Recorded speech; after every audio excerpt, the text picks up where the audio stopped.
Meron ka bang mga bagay na, ang ganda ng posisyon ng buhay mo ngayon eh. Pero meron ka pa rin bang pinagsisihan na bagay? Pinagsisihan.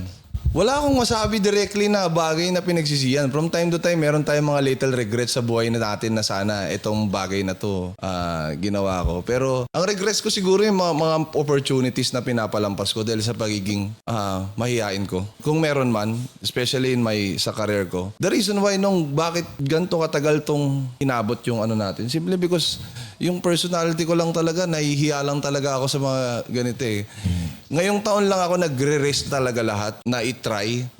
And parang ang mantra ko ngayong taon parang say yes to everything eh.